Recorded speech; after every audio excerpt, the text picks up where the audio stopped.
Hello, my name is Jean Lindholm, and I am the physics teacher at Trinity High School. Welcome to the physics room.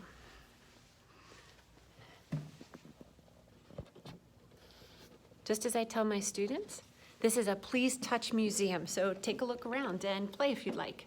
But first, I want to thank you for coming, giving me some of your precious time. I hope that 5 minutes from now, you'll have a better picture of who your child interacts with in physics each day, and I hope that you'll feel excited for them too.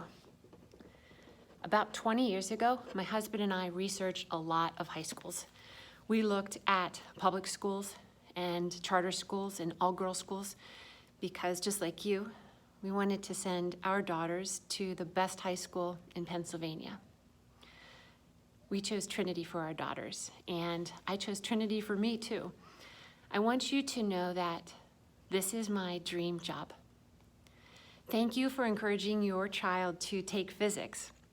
Granted, not too many of my students will be physics majors or engineering per se, but physics teaches so much more than the laws of motion and force, energy, electromagnetism, and waves. The reason it's important for every student to take physics is because physics teaches problem-solving strategies, and we all have problems at one time or another. Physics here at Trinity is not a place where only the smartest students find success.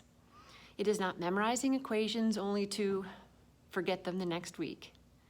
It is not a flood of homework, and it is not a class where a student cannot see a connection between what they are doing in class and in life. Projects that we have done or will do are measuring the radius of the Earth. My students will do a report on a famous physicist on a Prezi. They'll do group projects for our planetarium shows and Mission Possible engineering projects. The large majority of work on these projects is done in class. Other grades will be tests and quizzes and labs.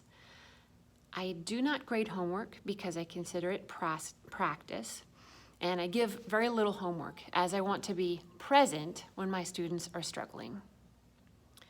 I encourage use of devices in my classroom, cell phones, tablets, for educational use. And I hope that my students learn how to use the devices to help them save time and to learn how to get better organized. Most everything that we will use on these devices is Google Mail and Google Earth and Docs and Sheets and Slides and Classroom. So being prepared for class means bringing their gridded marble notebooks, pen or a pencil, graphing, or at least a scientific calculator, and then their book. So if they're in conceptual physics, it looks like this. If they're in academic physics, it looks like this. And if they're in the honors physics class, it looks like this. They need to make sure they check their email every day. And also, since we use devices a lot, make sure that they're charged every day. And that's what it takes to be prepared for class. Physics also teaches alternative perspectives. So take a look at my classroom. Depending on which door you entered, you may have seen 1,000 cranes randomly scattered from the ceiling. But from a different perspective, you can see that, well, it's backwards for you, that it says THS for Trinity High School. Or maybe you see some odd-looking tape written on the closet or the shade. But again, if you can just get a different perspective, you can see that it's a three-dimensional solid. So physics trains its students to stand back and look for different perspectives. I want to share my teaching philosophy with you. It can be summed up in a quote from Oogway from Kung Fu Panda.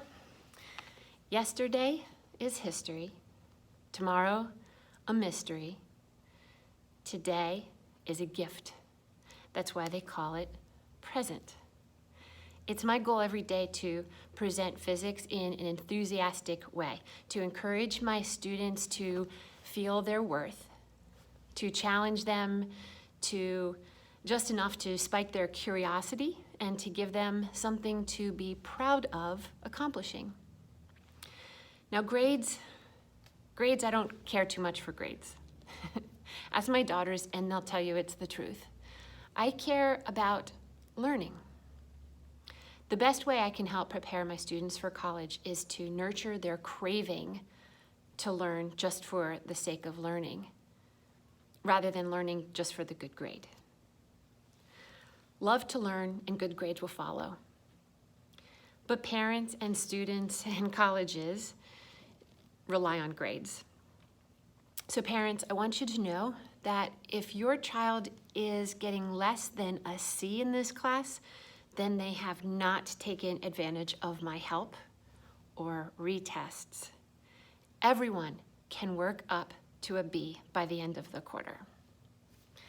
I tell my seniors that this may very well be the hardest year of their lives. This is a year of high expectations, lots of emotion, and many lasts. When mine graduated and went to college, it was so much harder than I thought it was going to be. So before you go, I ask that you pray for me this year, and I will pray for you too. Now don't be late for your next class. Go.